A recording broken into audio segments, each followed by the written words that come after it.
Right, Alison, we are live and recording. Yeah, and numbers are Brilliant. filling up very fast, Laura. They are. So, how is 2025 at the end? It's a mystery.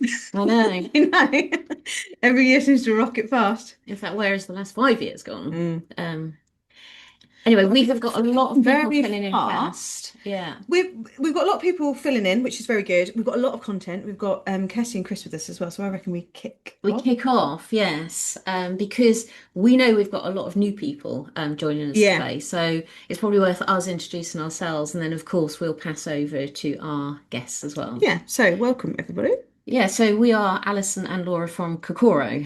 So I'm Alison, founder of Kokoro. I've been doing this forever, really, haven't I? All my life, all my working life. So a lot of years of experience, and I like to think that I've gotten good at it by working a lot. And yeah, I mainly look after the numbers in this particular study. And Laura, you are. Well, I look after the qualitative side of the study. I've also been doing this all my working life as well, Alison. But yes, together, 5 3/4 years ago, we set up this study and have been tracking the kind of mood of the nation ever since. We've been running a lot of these sessions recently, and our most recent feedback was good but humbling. Can we hear from other people? And so the answer to that is absolutely yes. We are so excited to welcome two guests, both clients of ours speaking today. We have Chris from HSBC and Kirsty from Crown Estate. I wondered if you would both like to introduce yourselves. Should we start with you, Kirsty? Sure. Morning, everyone. So I'm Kirsty Garrett, and I've worked with Kokoro for a long time, probably too many years to mention. But I do remember your first day, Laura. And I've worked for many years in retail, which I still love. And thankfully, through the Crown Estate, I'm still able to get involved in.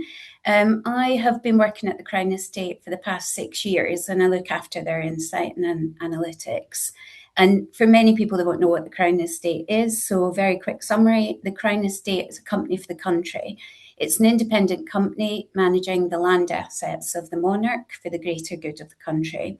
And what this gives is a really fascinating canvas for insight, because we need to understand everything from places to sectors to a fairly complex brand with our various connections, and also our role in shaping the future of the UK. So things like predictions become really important.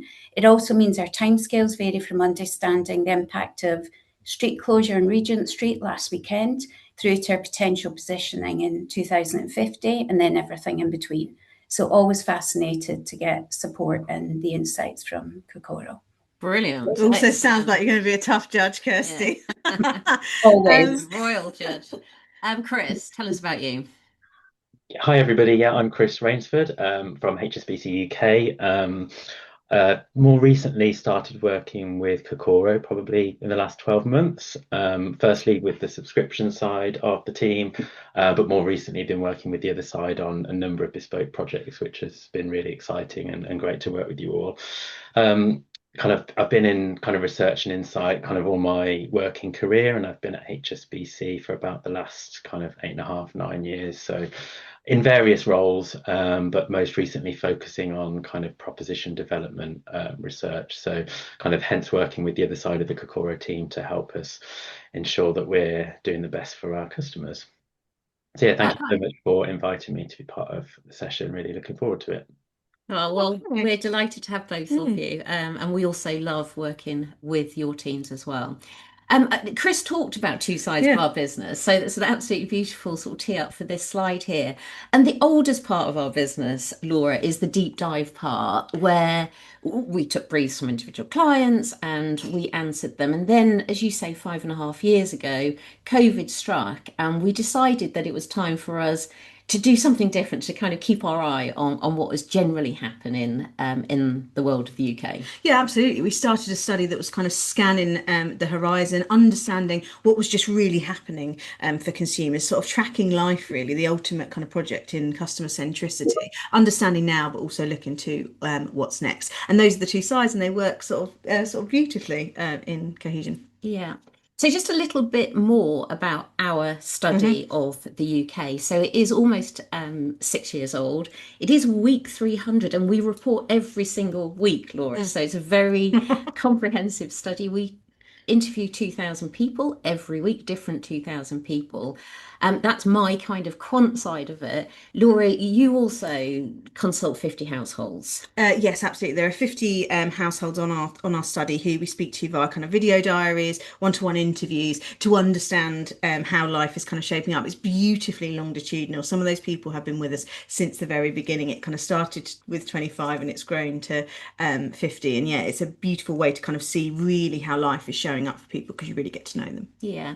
And I guess really why we do this is to try and close the sort of empathy gap between stakeholders, particularly senior stakeholders, and the people that they create products and propositions for. Because we know customer centricity creates returns for business, very, very clear kind of figures there that show on almost every metric it is good for business to be close to customers. Yet the reality of it is very few businesses believe they achieve that status. And it's not just knowing what they want. The really important thing is being able to activate against it. Yeah, absolutely. Really be able to kind of have that impact and close some of that Okay. circle. Okay, so that's who we are and what we do. What we want to do is just start off with a very quick reflection on what we said at the beginning of this year. And really, our big observations was that there were two very opposing forces impacting on everyday consumers in the UK. One we called storm and the other we called slump. Let's just think a moment, Laura, about storm. So, what specifically do we mean by storm? Well, in this instance, storm is kind of all those kind of external factors, those kind of big forces. It's a sensation that there's a lot of change at the moment, that kind of history feels like it's almost being made by the day. It feels a sort of shaky, sort of rocky world. And that's absolutely that sort of encapsulation of storm. Absolutely. So it might be war or Mm. global warming or artificial intelligence, huge things really out of our control. And then the other side of that is what we call slump. And this is just kind of a realization that the UK in this big stormy world is sort of in a slumpy kind of state. Yeah, it's that sensation that despite all of that change kind of in the wider world, why do I feel like I'm sort of walking through treacle? It feels ploddy. There are sort of cracks everywhere. So we've got those two competing forces, and humans do not like dissonance. Yeah, and that is what two competing Mm. forces do, don't they? I think the other thing we reflected on at the beginning of this year is in a world that's either like going bonkers in terms of a storm or this sort of slumpy nothingness, it's just really hard to make your own track forward because you can't read the tea leaves, you don't know where to go. Yeah, absolutely. So these are things we hide from other people. And the absolute thing in number one position is how behind in life I feel. And that's the kind of result of these competing tensions that I can't move forward. Where's my kind of trajectory? Yeah, and if you believe these figures, and I'm sure they're right, then we're hiding it. Yet there's a 1 in 4 chance you would say exactly the Yeah. same to me. So what we reflected on was, well, what was going to happen in the next 12 months? We saw the storm, we saw the slump, and we saw a number one thing that we were hiding in our lives was the fact that we weren't able to kind of move forward safely in this world. And so we came up with kind of 9 predictions, really sort of coping strategies, responses to the storm and the slump. Yeah. And they range from being kind of a almost kind of grit in, go slow, survival mentality to a kind of more active kind of fight back, find alternatives. Yeah. And so today we are going to look at these 9 and Mhm. see how well we did Mhm. against them. But maybe before we do that, we're going to put one chart up because hopefully this sort of frames how well we've done. Um, so it is a slide. It looks at the proportion of people who are terrified about each of these different things. Towards the left-hand side of the chart, we can see now December last year versus here and now, kind of how worried people are about aspects of their own life. And it's sort of, in one hand, it's sort of depressingly flat. There's no change in a world where we felt behind and we wanted progress. But I guess this needs to be put in context, Laura, in a world that has become more worrying over the last year.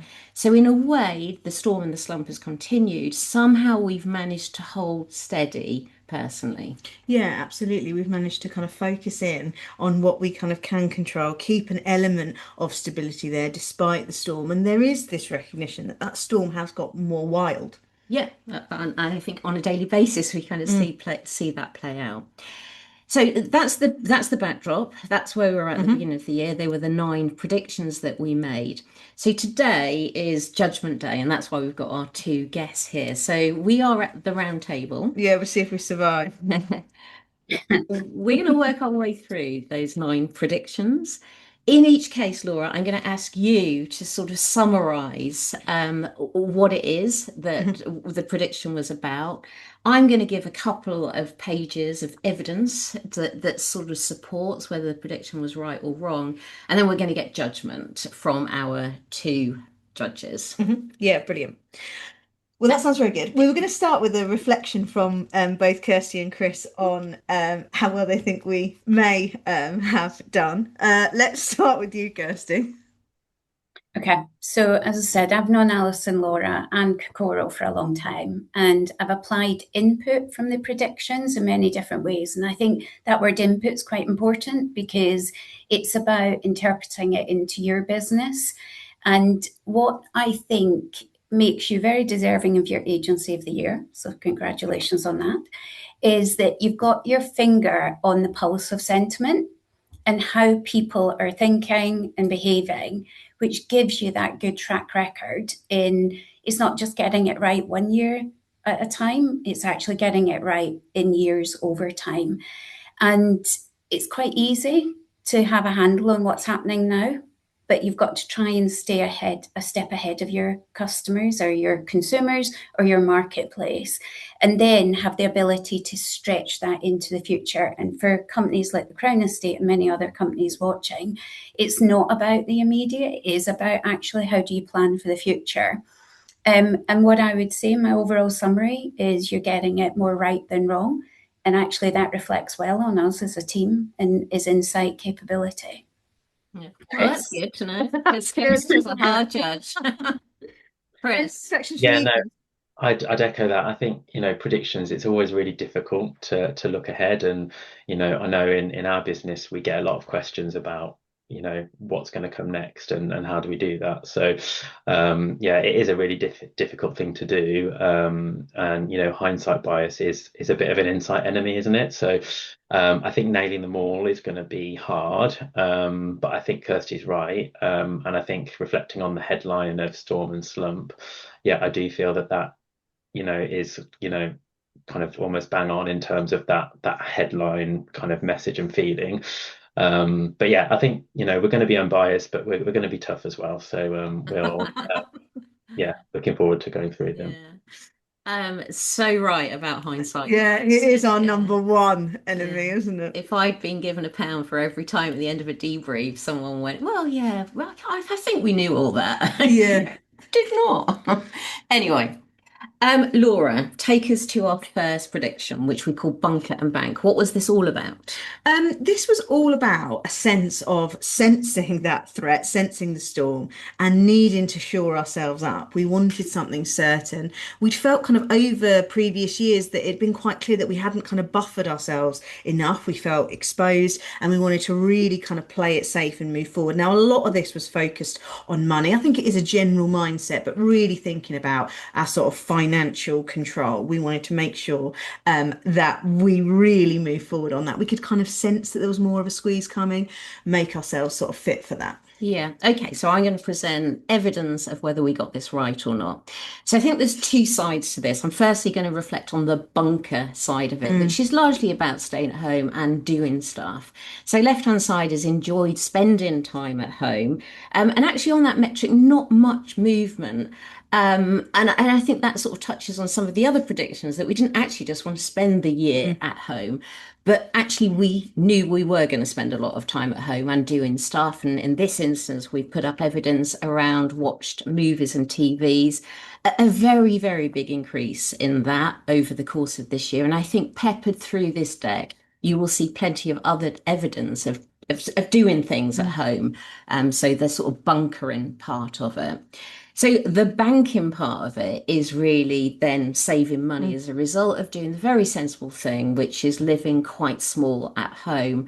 This is a chart here that looks at the proportion of people drawn to savings versus spending, and we can see that steadily increased over the year. And we know that the number of people with over £5,000 in saving also grew over the year. So, Chris, there is my evidence. Have we nailed this or not? Yeah, and I think this is a nice one to start with. So I think, yeah, this one absolutely feels like it's come true. I think we've definitely seen, people, being more sensible, being careful, tightening the belt, and really doubling down on those kind of safe, and sensible money decisions. And I think, if from the outside, if you look at it, from a bank's perspective, you might think actually, higher savings must be a win. But I think that's why this work and insight more broadly is so important, because we can't just look at that top of the iceberg. We have to see and understand what's going on underneath, and understand, well, why are people kind of saving more? What's driving that? Is it fear related? We see from your study that things like worries of job security are on the rise. So if that's a cause of it, then we need to know that so that we can talk to people in the right way. So yeah, I think, yeah, big tick on this one, but it's quite sobering as well. I think it's another year of people feeling squeezed. There's been a lot of uncertainty. So yeah, it's quite sobering, and I think the emotional side of savings is really fascinating. On the one hand, you've got savings that are high and increasing, as we saw on that chart, but credit's also in a similar position. We see in our own data that people are really reluctant to kind of dip into the pot that they've built. They really want to protect that, and in some of the data, we see that around 60% of people are looking to save more next year as well. So it feels like that this one is gonna continue. Yeah, so I think I imagine a lot of brands listening today are going to be kind of wondering, that whole kind of balance between people who are working towards a goal versus that protection element. It feels like that protection instinct is really quite strong, and for us it's about how do we help people feel kind of confident enough and safe enough to kind of break out of that buffer zone, and be confident enough to act, whether that's jumping on the property ladder or whatever it is that they're working towards. So I think that's a real challenge. Yeah, no, that's so true, isn't it? And when is enough enough? So you don't just keep going with it. Okay, so bunker and bank. Did all right there, Laura. Good start. Good start. So selfish, try smart. Tell us about this. This really focuses on the fact that storm is loud. It feels like it's getting louder. And this is the moment where we decide, I want impact. I want to feel like I can control some things. I want evidence that, life is kind of on a good trajectory for me. And one way to get it is to absolutely zone in and focus on things we can control, things in our immediate eye line, but also really absolutely kind of on ourselves. It's about sort of putting ourselves first, but not in so much of a selfish way, in more of a sort of survival way, that kind of calm comes from within. We see it in lots of ways. It might come from blocking out some of that storm in terms of the news, but it could also come from more sort of personal relationships, not picking up friends or colleagues or whatever's problems, and focusing on yourself, a bit more sort of personal boundaries. So yeah, absolutely sort of fill my cup first. Yeah, and actually, let's look at some of the evidence. One bit of evidence I could have put up is the number of people who've met up with other people, which has really been under pressure this year. But I'm going to go firstly with this statement here. I must look after myself, can't pour from an empty cup. I think everything that you kind of were talking about there, Laura, big increase over the year. 1.2 million people more likely to be endorsing that now than at the same point last year. So a huge move towards that. I mean, obviously big implications if you're a charity in terms of where you're prepared to kind of focus now. I guess an extension of that is also where we want governments, organisations to focus as well. And here we've pulled up, we want the governments to focus on sustainability, climate change. And again, that's been under pressure quite a lot over the course of the year by a similar number of people. I'm going to hand over to Kirsty, but before I do that, I do want to say I don't think that people don't care about these things. It's when money is squeezed, it's about where the focus should be, and we want the focus on things that more directly impact me today. So, Kirsty, let's hand over and see how you think we've done on this second one. Yeah. So first of all, I really like your plus and minus 1.2 million, because actually I think that really puts it in context and really helps us understand, much more so than 1 or 2% here and there. I think you nailed this trend. Although if I'm honest, I do think it's probably one of the more easy ones, as it's something that we've been circling around for a number of years. I think it's a pretty basic human response of protect me and mine as a first priority, and then you post-rationalize it to avoid this sense of feeling selfish. I also think for many years, you guys have been talking about the impact that uncertainty has on the individual, and people find that so unsettling and incredibly difficult. So therefore, they, or should I say we, because insiders are people too, find ways to, I guess, impose your own certainty into the world. I think the stat about climate change and sustainability is really interesting. And you predicted, I guess, early on that we were going to see a bit of a downturn in that in terms of agreement, and that's sort of followed through. The need remains, but it's how it's articulated has changed. And I think that creates a real dilemma, but also a real opportunity for businesses and brands. The dilemma is, how do you engage using the right optics? And the opportunity is, how do you lead and how do you make it a leading stance? And the reality is climate change is real, and the response needs to be real. And therefore it's about, how do you continue with the agenda, ensuring there's a long-term focus, but being sensitive to the positioning. And I think everything you've got wrapped up in this prediction has really helped us as a business to navigate through that. Brilliant. Yeah, really useful insights there, Kirsty. So let's move on to the third one then, which we called Armour Up. And Laura, tell us about this. This was a sense of really wanting to feel ready, of sensing a level of threat, a game kind of rigged against us, and wanting to feel kind of strong enough to face it. I think it's interesting that it wasn't just about completely feeling strong, it was about looking strong. There's a lot about this that is kind of making us sort of cue to the world that I've actually got it together. And a real sense, I think, of it is something I can control. It is something I can sort of do something. It's measurable. I've got sort of proof. And so it's a big focus on health and mental health, but in the round, I think, from feeling it to within to portraying it externally. And these figures were from the beginning of Yeah. the year, weren't they, showing ascendancy, particularly on those two dimensions. So again, let's see how this story has played out over the year. So 3 metrics on this chart here: research and health, and following a balanced diet, and actually getting out and doing some exercise. Now, this is an area where say do can be quite different things, but I think there's evidence here of the doing, isn't there? You know, actually getting out and exercising is a doing, it's not just an intention. And a whopping 1.6 million people more endorsing the fact that they're trying to follow a balanced diet.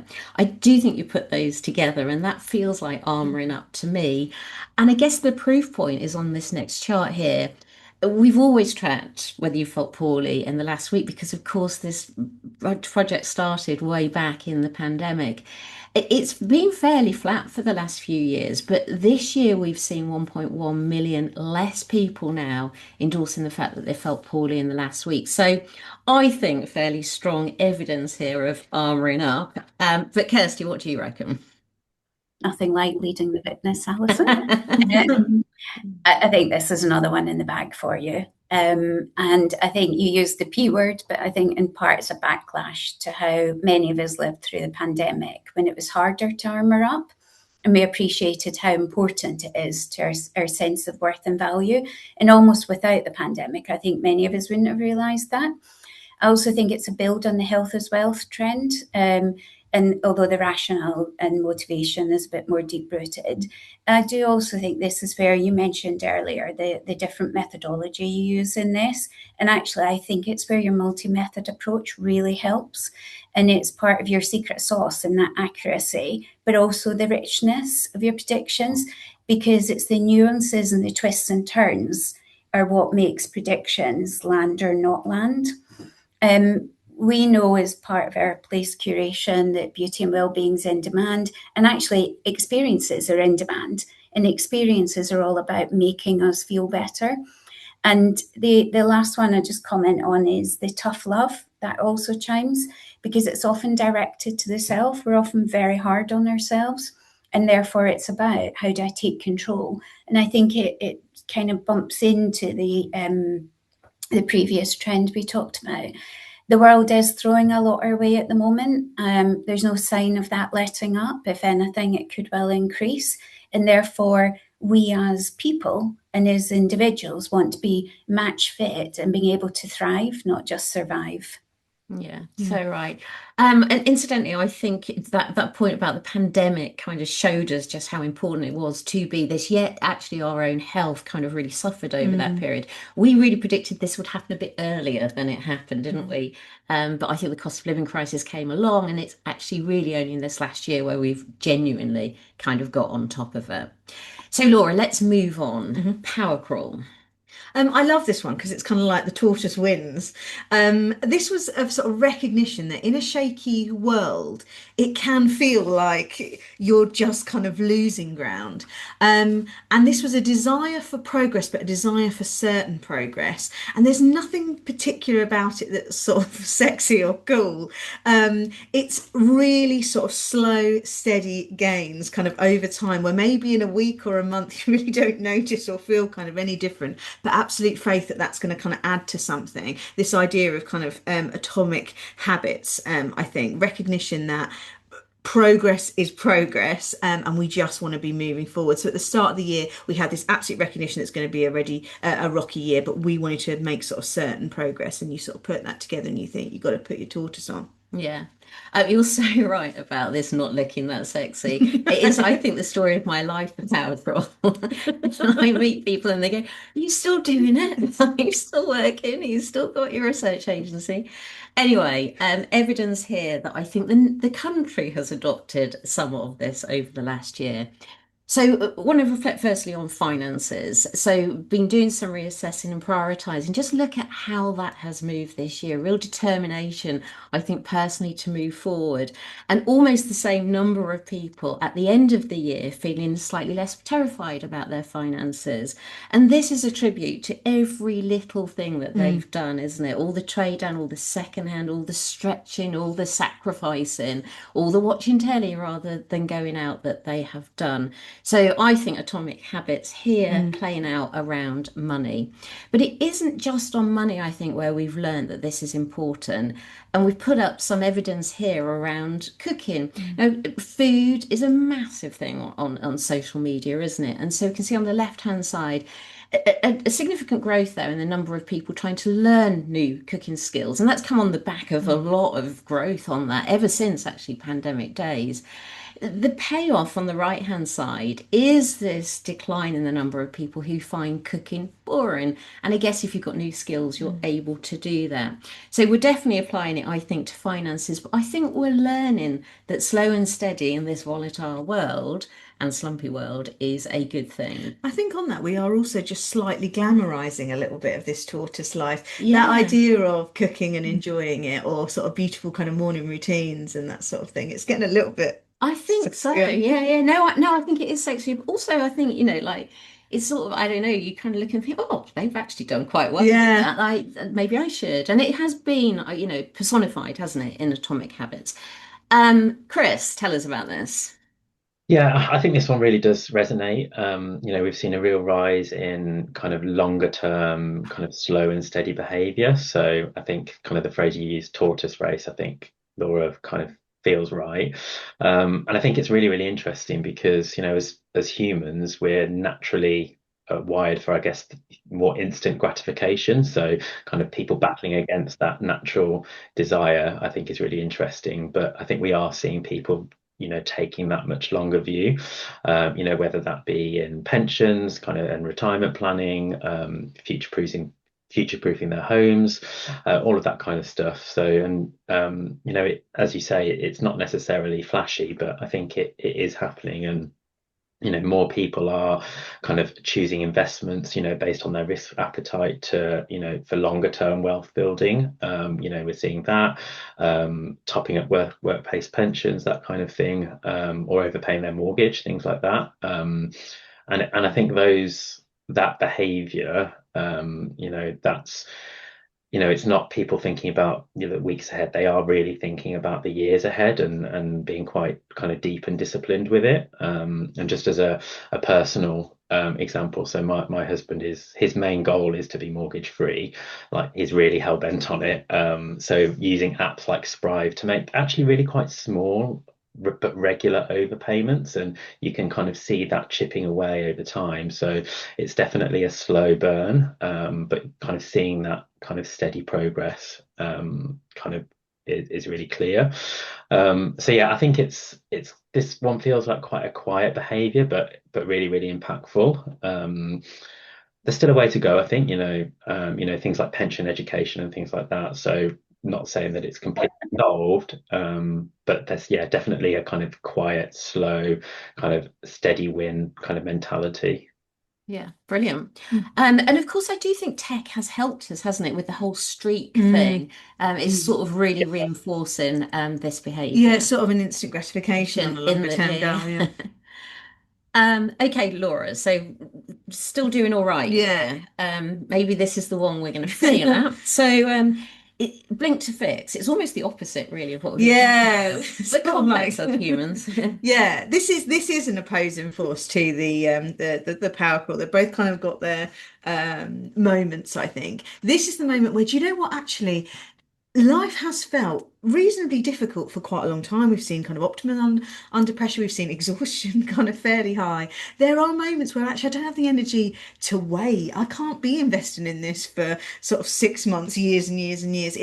I need something today. And it's kind of the moment really where we sort of like press the button and get the answer. We get the result. We see an impact. There's kind of instant effect for our effort, I guess. I mean, we called out TikTok as being almost the kind of queen of this in terms of hacks, kind of solutions, ways to kind of glam things up, but it is kind of instant impression. There's a bit of trade-off in here. This is kind of good. It's better than perfect, but it is absolutely about like impact today. Yeah. Okay, so evidence. So I'm going to start off with your trade-off point. So we have got a statement on the survey of good now is better than waiting for perfect. We've seen a growth in that over the last few years, and it's continued through this year. And as you say, it is the mantra, isn't it, of a lot of social media that we see, sort of tips, hacks, how to kind of get a quick win. And so we see that continuing, and that's sort of the first bit of evidence. Maybe a stronger bit of evidence here is the notion that I'm allowing myself more treats and indulgences, a net of 3.1 million more people saying that now than at the same point last year. When you talk about treats and indulgences, I think our minds often go to food treats. Yeah. And they're still there, of course. But I think in addition to that, really the big area of treating we've seen this year is sort of me time treating. The power of just doing nothing, enjoying kind of my own company, and sort of learning to be with that. I think the second area is around makeup and beauty, kind of an obvious sort of quick way to sort of feel better. And of course, the lipstick effect, I think, is one element there. Final bit of evidence before I hand over is the use of GLPs, ones in our weight loss. Many more people now than a year ago believing that this is an effective way. And of course, we probably all now know somebody who has tried this, had dramatic impact, and is very, very, very powerfully endorsing just how good it is to feel so much slimmer, so much faster. So handing over to Chris here.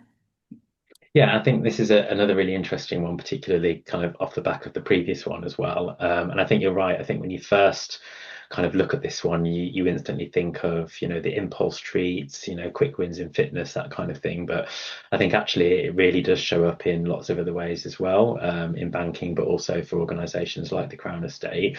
I think in our world, it's things like the financial incentives to switch accounts and things like that. That's been getting, I think, more and more aggressive. There's always switching campaigns, across the market, or it could be just opening up an additional account to kind of get access to a really quick benefit or reward. And from Kirsty's perspective, I think, they're seeing kind of increased demand for things like shorter leases and things like that. So I think it really does manifest in quite a lot of different ways, which is really interesting. And it's completely rational, right? This behavior, but it does make loyalty harder for brands. We talk a lot in banking about kind of the drive for primacy and kind of main accounts and that kind of thing. But the reality is, people are just more and more multi-banked and accessing all of those different features and rewards. So I think we're constantly competing with that instinct for that kind of immediate payoff and that instant gratification we've talked about. So yeah, I think very real behavior, and it has strengthened. So I think even though these two predictions are kind of in opposite camps, they both feel like there's evidence for both of them. So yeah. I think that's right, isn't it? And humans are messy. And I guess when the slow and steady doesn't work, then the blink to fix is kind of a quick remedy for it. So, I can see I coexist in both of those Help keep you on places. that path, doesn't it? Yes, to get you Yeah. back on it. Yeah, absolutely. Okay, so still doing quite well, Laura. Yeah. So maybe this is the one we follow. So this is Hack the System. I really like this because it's kind of like the world's wild. I'm going to sort of change the game. I'm going to change the rules a little bit.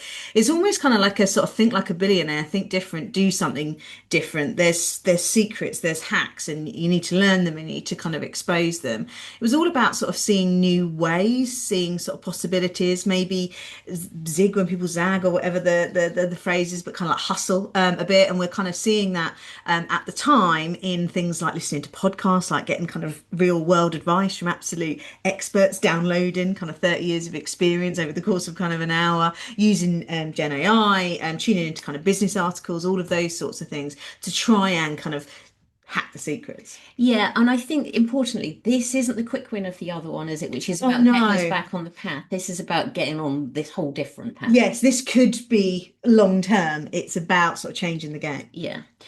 So we've got three metrics Yeah. up there: podcast, generative AI, and read business articles. So what I'm going to do first is just show how each of those have changed over the course of this year.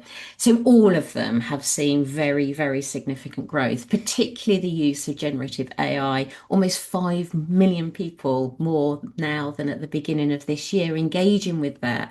And the truth is, the more you engage with that, the less you need to engage with anything else, because it's got this huge authority bias, isn't it? So it summarizes everything so neatly, and because it summarizes them so elegantly, we're inclined to believe them as well. And it is in many ways the ultimate hack the system, isn't it? It gives us magical qualities to be able to do things we wouldn't otherwise be able to do. I think the other thing that we've really noticed during this year, and again, it is an extension of previous years, is as times have got tough, then we've put more focus on our career as a way to kind of hack the system, because only by getting a promotion can we actually move beyond just sort of inflation equaling pay rises. So 1.3 million more people are putting a focus on career than at the beginning of this year. And again, I think it is like a nice way to spend your life, isn't it? If you can find a career you enjoy, then it's a way to move forward and make more money at the same time. So, how have we done here, Chris? So I really like this one. I think, with the whole storm and slump kind of backdrop, I think this one does feel genuinely optimistic, which is really nice. It's about people, fighting to find their way forward and really back themselves. So that entrepreneurial spirit, I think, is really admirable. And for anyone that's kind of put themselves in that position, whether that be, setting up a new business or anything like that, it often looks glamorous from the outside. But if you have been in that position, kind of you'll know that the reality is much tougher than it looks. Whether it's long hours, the personal risk that you're putting into that, but also, with a government that's often criticised for kind of not doing enough for new businesses, all of that is quite difficult. And I think because of that responsibility falls partly on us. As a bank, we have to champion that energy. We've seen kind of the rise of kind of side hustle accounts. When people are, those startup businesses, there's a real demand for really quick setup, whether that be setting up their business account or whatever it might be, or even just a real appetite for kind of genuine support and guidance and help to navigate through all of that mess. We've actually been doing quite a lot of work over the last few months with kind of the other side of the Kokoro team, to really understand how we can genuinely support our business customers, because they don't just need products, they need backing, they need someone in their corner, confidence. So yeah, I really like this one. Yeah. And I think those things really resonate with me, Chris, because my son started a business at the beginning of this year. And honestly, I think, of course, all those podcasty things is what he's very kind of like engaged in and sort of believes, but they are all kind of a dream in many ways. And so, like, the more fundamental help of sort of navigating kind of how you pay for it and what good looks like and all the rest of it, I think real need for things like banks to step in. Okay, Laura. So we are moving on to inclusive pride. Tell us about Yes, that. I'm going to try and do this It's this a hard one to justice. define, I think. Yes, and I'm sort of clumsy No, you're at not clumsy with defining it. things. So let's see how we go. But really hope I do this one justice. I think this was a recognition at the start of the year that so many people felt adrift from where they wanted to be. I mean, that data there speaks volumes. I think this was a sensation that my life is back to normal. It's something we tracked from the beginning of the pandemic, and you can see the sort of turbulent journey we've gone on with that. But we found ourselves kind of adrift. There was a sense that people were hurting, they were finding things hard, and a sense that everyone was hurting, and a bit of a sense that people felt kind of forgotten in lots of different ways. They wanted a sense of kind of feeling completely part of something again and feeling proud of that, and not so much sort of tick box diversity. So this is where inclusive pride was born. Yeah. So I'm going to put up a few bits of evidence here. And the first one is the statement about my community as a personal priority. So as things have got tough through the cost of living crisis, we saw growth in that. It's, I think, accelerated over the course of this year.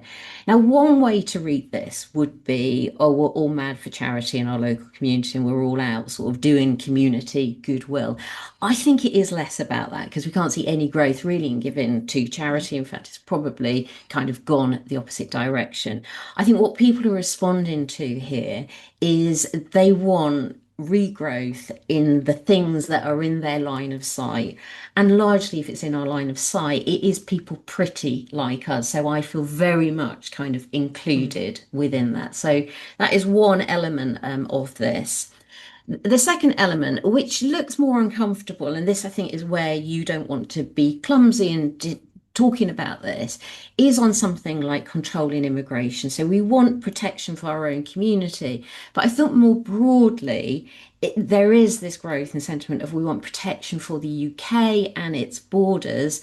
And again, I don't think it makes us all racist. I think it's largely a thought that there are limited supplies and we're not doing well at kind of coping with what we've got at the moment.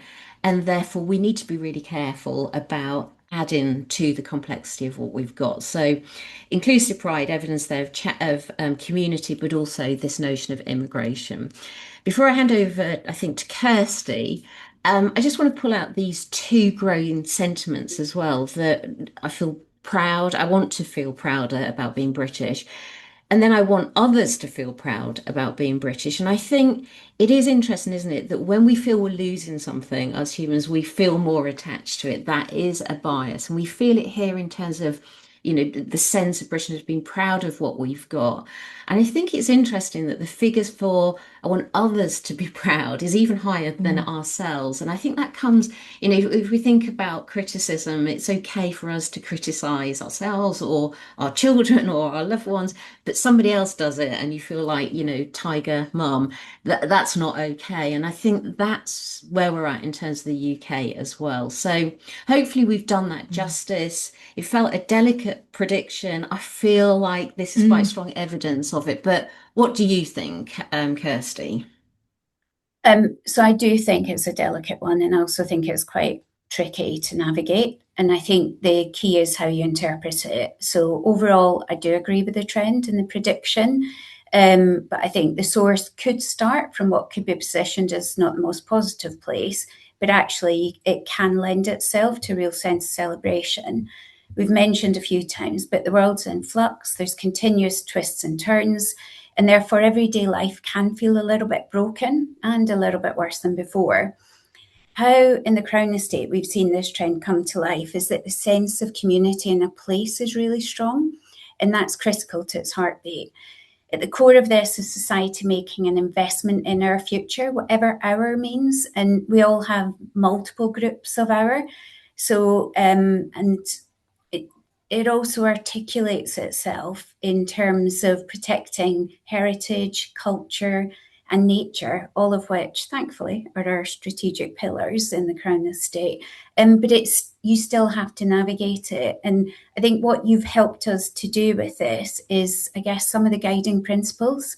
And there's about 4. So 1, keep it light, connect with people, remember to put people in it, broaden the symbol set. We own Regent Street. The flags are incredible, but the flags are incredible as a sense of place and making people look up to appreciate the beauty of it. But there are multiple cues of Britishness. There's also the Christmas lights, which are out at the moment. There's the curve of Regent Street, which is famous and actually signals London to the rest of the world. And then all the other things like the food and the music, etc. But I think importantly, it's also about having pride in people as much as pride in places. So I do agree with this one. I do think probably we all individually as businesses and brands have to interpret it and apply it in. And it's probably one we're a little bit nervous around as well, because you don't want to get it wrong. You don't want to do something. So, but overall, I agree. Yeah, and I think the strength of feeling here is so big that it really requires businesses to sort of face into and work out kind of how to navigate. What I get is a tricky topic. So we're still doing quite well, Laura. Yeah. Does it all go wrong?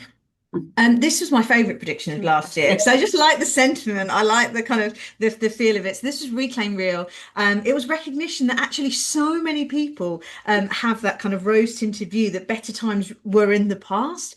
Shockingly so, even down to kind of like a very young age. There was this growing swell that what was happening to us on social media was bad.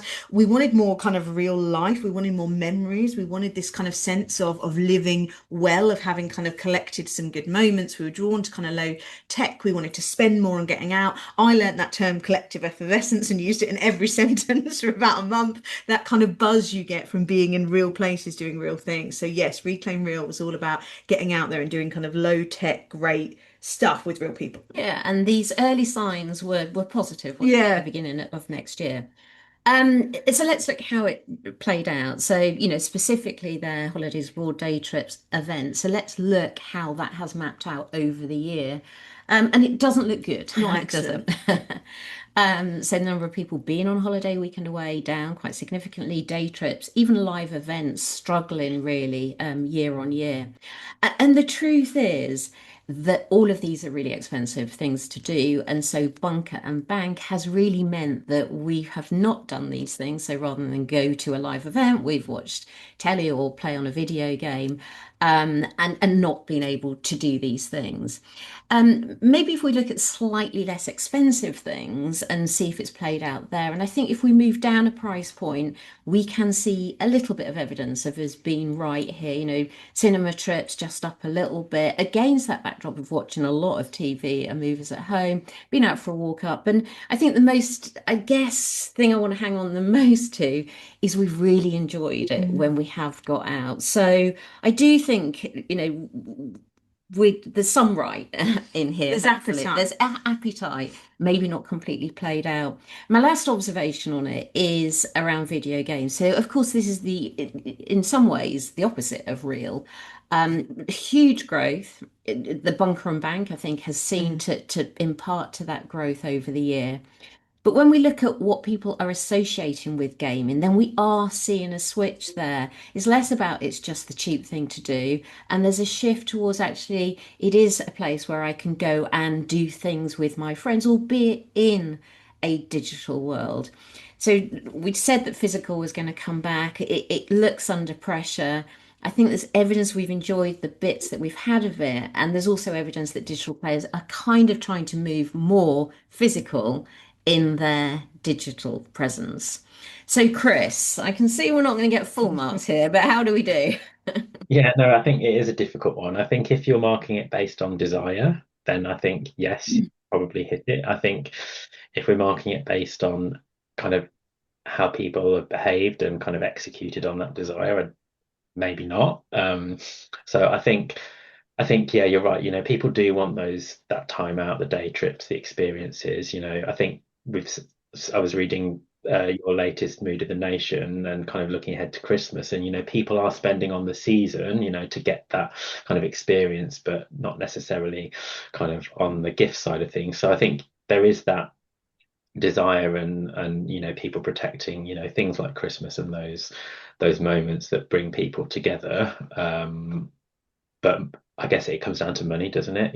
That is a big issue. And so whilst that appetite is real, people, that protection mindset that we talked about earlier comes back into it, I think. And are people protecting things like Christmas or other big events, and then the rest of the year kind of they're having to be a bit more careful, and kind of how they how they execute on that desire is perhaps a little bit more subdued. So people are getting out, but maybe it's not as often, or maybe it's not as big when they do. So it's just a bit more muted, perhaps. Yeah, And yeah, I I think we think see that in our own research as well, because when we look at things like perks and benefits, it was fascinating lately within some kind of focus groups. People want their benefits to be tapping into the really mundane things that we just hadn't thought of, things that they don't want to spend their money on or their time on, to allow themselves to really focus on those things that they love, and whether that's getting out and about or whatever it might be.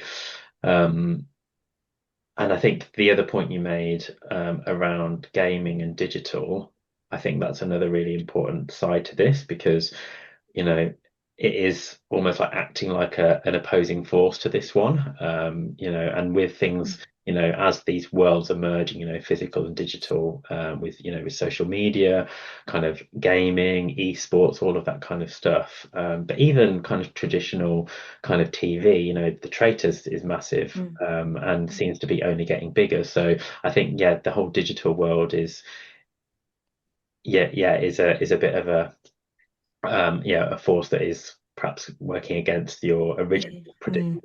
So I'd say yes to the desire, to sum up, and the behaviour is happening, but perhaps not in the way that perhaps you'd kind of expected. So yeah, not a total fail, but also I don't think it's a total win either.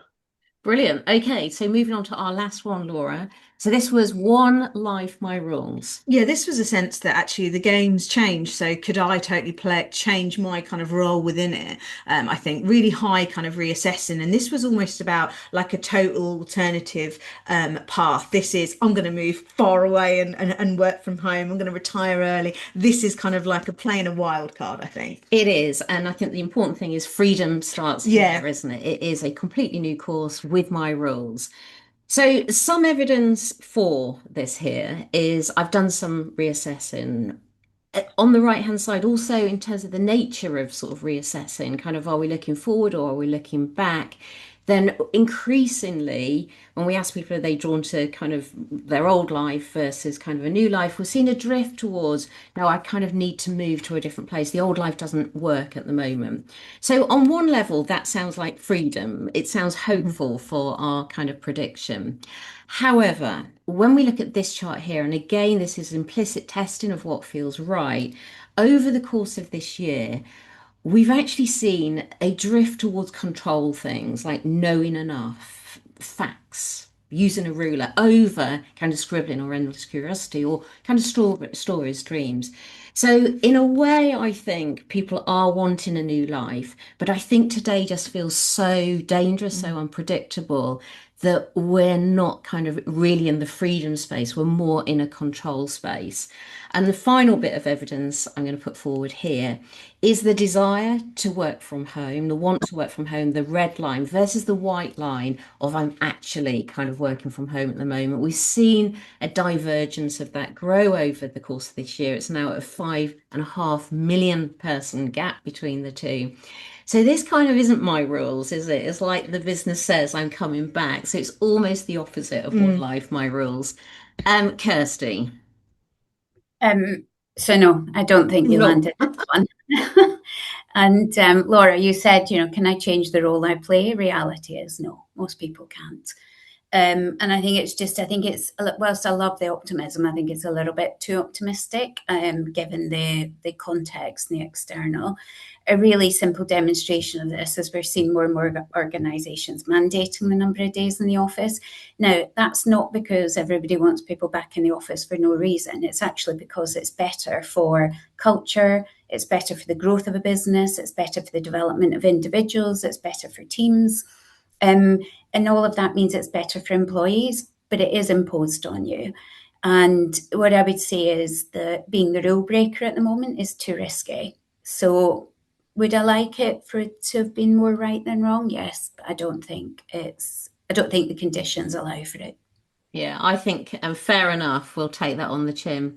So I think Harry's been marking us as we've gone, Laura, and I think that's probably 7.5. 7.5 out of 9, not out of 10. Yes, Remember okay. that. So that's very good. That's 83%. Oh, right, very good. You worked that out. So that's where we're at. That's what's happened in 2025. More right than wrong.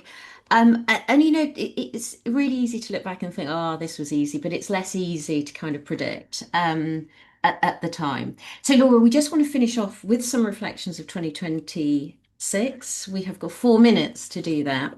The headline really is Storm and Slump continues. Yeah, absolutely. Storm and slump. In storm and slumpy times, then actually knowing the drumbeat of the year we think is quite important for brands. And over the last 18 months, we have spent way too many hours actually of our lives working out what happens in every single week of the year.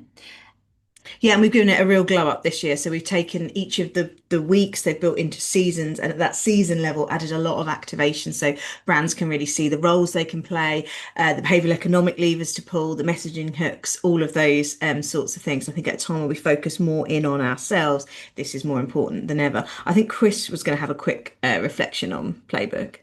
Yeah, so we subscribed a few months ago, and we held our first workshop with our marketing teams actually in October, which went really, really well. And I think the best bit of feedback was kind of and we focused on the first 2 chapters of the playbook.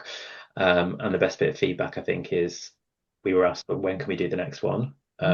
So that's already in the diary for early next year. So it's just a really great way of kind of grounding people in kind of stuff that, might seem obvious, but actually you're always like looking for the new thing. And actually sometimes it's useful just to, look at what's constant, and how can we kind of tap into that.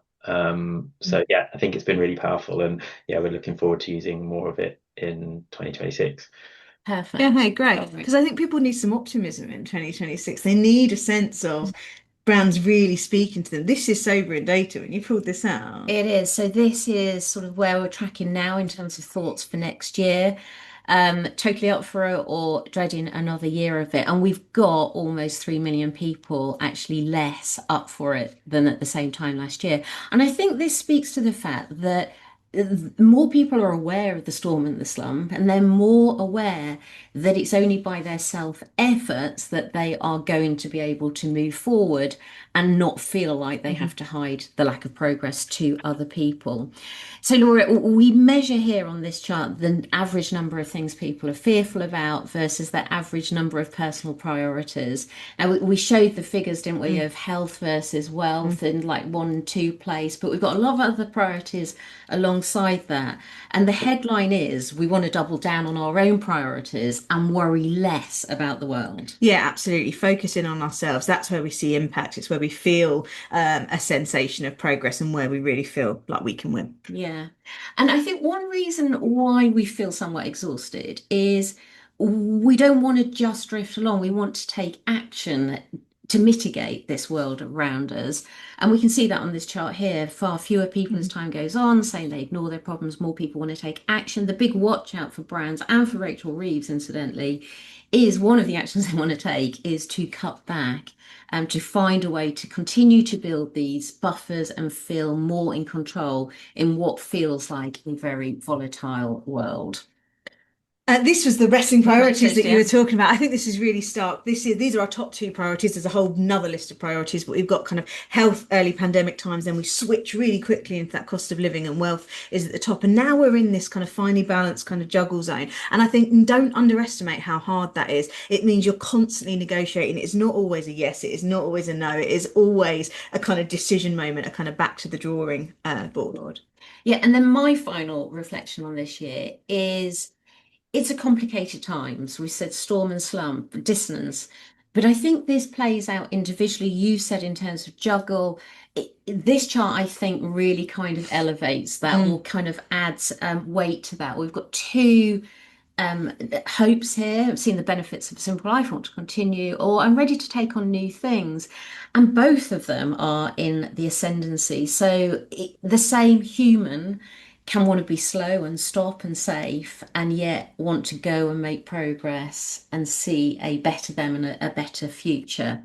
That's a complicated sort of set of feelings. So we will be back in January to make our predictions of how this plays out next year.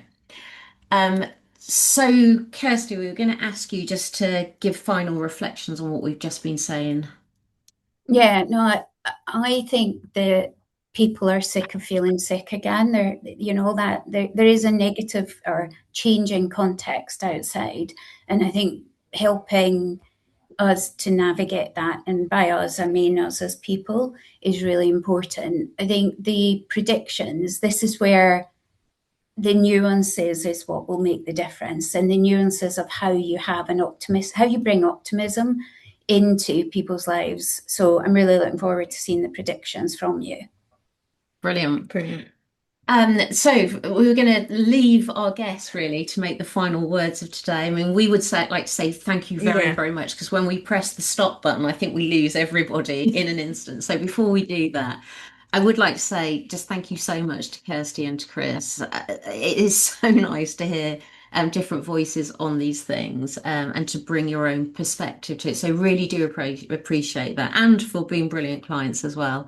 Insight it's always been a tricky path, career role, I think, in a company. But why don't you finish by a couple of pearls of wisdom about the coming year and the world of insight? Chris, do you want to go, or do you want me to go? You go first. So I've worked in insight for a very long time. And at the Crown Estate, I've got a brilliant team, but a very small team. And we are absolutely embracing AI and automation. So AI is building our capability, and automation is building our capacity. And we will continue, we have been doing that for the last sort of 2 years. We will continue to embrace it, and we will continue to push forward this sort of brilliant organization. Yeah. So using machine to amplify all the brilliance that you've got within your what you say is a very small team. Chris, final thoughts from you.